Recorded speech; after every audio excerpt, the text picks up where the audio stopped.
और देखिए किस तरीके से हम आपको बता रहे हैं, 10 से 12 सीटें दिल्ली में मुस्लिम बाहुल्य की सीटें हैं और मुस्तफाबाद जो मुस्लिमों का गढ़ है वहां पर 16,000 वोटों से बीजेपी आगे चल रही है। हम फिर आपको बता रहे हैं, बीजेपी को दिल्ली के मुस्लिमों ने खूब बढ़ चढ़कर वोट दिया है और यही वजह है, बल्ली मार्लन हो या फिर मुस्तफाबाद हो, ओखला हो, यहाँ पर बीजेपी किस तरीके से आगे चल रही है। और यहाँ पर बाकी कैंडिडेट की बात करें तो कैबिनेट मंत्री सौरभ भारद्वाज पीछे चल रहे हैं, अरविंद केजरीवाल जो हैं वो अपनी सीट से आगे चल रहे हैं, गोपाल राय कैबिनेट मंत्री वो भी आगे चल रहे हैं बाबरपुर से, और तीसरी बार आम आदमी पार्टी के उम्मीदवार हैं। इसके अलावा अवध ओझा पटपड़गंज से जो उम्मीदवार हैं वो पीछे चल रहे हैं। तस्वीरें आ गई हैं, जश्न मनाया जा रहा है बीजेपी कार्यकर्ताओं में। और देखिए मोदी का कटलेट लेकर, मोदी की टी शर्ट पहने हुए यहाँ पर नारेबाजी हो रही है, ढोल नगाड़े बज रहे हैं। लेकिन मैं फिर कह रहा हूँ, ढोल नगाड़े इतने मत बजाइए कि बाद में पता चले कि चीजें थोड़ी अलग हो जाएं, क्योंकि 50 से 39 पर पहुंच गई है बीजेपी, आम आदमी पार्टी 30 पर, और रुझानों में कुछ भी हो सकता है। फिलहाल ये बड़ा उलटफेर हो गया है। और ये देखिए, और ये फिलहाल आंकड़े जो आ रहे हैं मनीष सिसोदिया की सीट से, ये फिलहाल के आ रहे हैं यहाँ, तो तरविंदर सिंह मारवा आगे चल रहे हैं 1314 वोटों से। तो देखना होगा, अपडेट होगा तो डेटा दिखाएंगे। लेकिन अभी अपडेट यह है कि मनीष सिसोदिया जंगपुरा से आगे चल रहे हैं। टॉप लीडर्स की हम लगातार बात कर रहे थे, मनीष सिसोदिया, मुख्यमंत्री आतिशी, अरविंद केजरीवाल आगे हो गए हैं 350 वोटों से। मनीष सिसोदिया 1800 वोट से आगे चल रहे हैं। आतिशी लगातार पीछे चल रहे हैं। रमेश बिदोड़ी 1000 वोट से आगे चल रहे हैं, बीजेपी के कैंडिडेट हैं।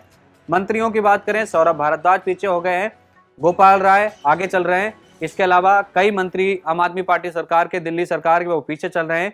और प्रख्यात गुरुजी अवध ओझा वो अपनी सीट से पीछे चल रहे हैं। तो गुरुजी की स्टाइल और वो लुक सोशल मीडिया वाला, फिलहाल पटपड़गंज में ये बड़ा उलटफेर हो गया है। देखिए किस तरीके से आंकड़े बदले हैं दिल्ली में। आम आदमी पार्टी बहुमत की ओर बढ़ चली है।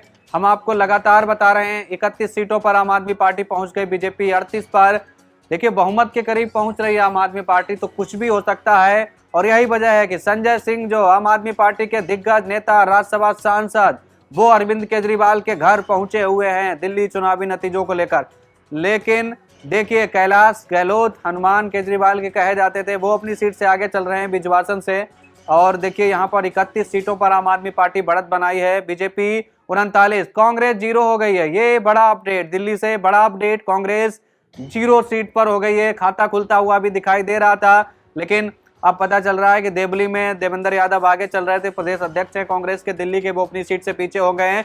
आम आदमी पार्टी 31 सीट पर पहुंच गई और 30-40 का आंकड़ा हो गया, 30-40 का। 70 सीटें हैं, 30 पर आम आदमी पार्टी, 40 पर बीजेपी। मैं फिर कह रहा हूं, ज्यादा जीत का अंतर नहीं रहेगा, 42-40 सीटें ही मिलेंगी जो पार्टी सत्ता में आएगी, चाहे बीजेपी बनाए या फिर आम आदमी पार्टी। लेकिन एक चीज और हमने यहाँ पर देखी थी, सुबह सुबह जब बयान आया संदीप दीक्षित का गठबंधन को लेकर, तो उन्होंने कहा आला कमान इस पर फैसला करेगा। लेकिन क्या ही आला कमान फैसला करेगा, 0 हो गई है संख्या। एक संख्या थी, लेकिन वो भी 343 वोटों से आगे चल रहे हैं इस वक्त अरविंद केजरीवाल। अमानतुल्ला खान पीछे हो गए, आम आदमी पार्टी के कैंडिडेट। बीजेपी से मनीष चौधरी ओखला से आगे चल रहे हैं। मुस्तफाबाद मुस्लिम बाहुल्य सीट, आप देखिए दिल्ली के दंगे कहां से बढ़ के बाबरपुर, मुस्तफाबाद, वहां बीजेपी आगे चल रही है। बाबरपुर छोड़ दें तो मुस्तफाबाद में सत्येंद्र जैन पूर्व मंत्री, वो भी अपनी सीट से पीछे हो गए हैं। एक बड़ा चेहरा है, रणनीतिकार माने जाते हैं आम आदमी पार्टी के। करीब 2 साल इन्होंने तिहाड़ जेल में बिताए हैं और जमानत पर बाहर आए हैं और देखिए चुनाव लड़ा, लेकिन अपनी सीट से फिलहाल पीछे चल रहे हैं। गांधीनगर से अरविंदर सिंह लवली आगे हैं, मनीष सिसोदिया जंगपुरा से आगे चल रहे हैं। तमाम दिग्गज जो हैं वो पीछे चल रहे थे, लेकिन अब आगे होंगे। 42 सीटों पर बीजेपी पहुंच गई, आम आदमी पार्टी 28 सीटों पर इस वक्त जो है वो बढ़त बनाए हुए है। तो देखिए आतिशी, सौरभ भारद्वाज अपनी सीट से पीछे चल रहे हैं। क्या होगा इनका, खुदा जाने। फिलहाल तो अभी चुनाव आयोग अपना आंकड़ा देगा तभी पता चलेगा कि इनका क्या होगा। लेकिन अरविंद केजरीवाल आम आदमी पार्टी के सुप्रीमो, उन्होंने अपनी सीट पर बढ़त बना ली है, जो करीब 1500 वोटों से पीछे चल रहे थे, लेकिन अब उन्होंने जबरदस्त तरीके की यहाँ पर बढ़त बना ली है। और ऐसा लग रहा है कि अरविंद केजरीवाल अपनी सीट यानी नई दिल्ली सीट से वो चुनाव जीत जाएंगे। 343 वोटों से अरविंद केजरीवाल आगे चल रहे हैं, ज्यादा वोट है नहीं नई दिल्ली विधानसभा सीट पर। और बीजेपी ने भी यहाँ पर कोई कसर नहीं छोड़ी थी चुनाव प्रचार करने की, चाहे बड़े बड़े दिग्गज नेता हों बीजेपी के, वो भी चुनाव प्रचार के लिए पहुंचे हुए थे। तो रुझानों में बीजेपी 41, आम आदमी पार्टी 29 सीटों पर इस वक्त आगे चल रही है। बस बड़ा अपडेट यही है कि सभी सीटों के रुझान आ चुके हैं, कांग्रेस 0 पर पहुंच गई है और आम आदमी पार्टी बीजेपी के बीच सीधे सीधे फाइट है। हमसे जुड़े रहने के लिए हमारे YouTube चैनल को सब्सक्राइब करें और नई वीडियो की नोटिफिकेशन के लिए बेल आइकॉन को दबाएं।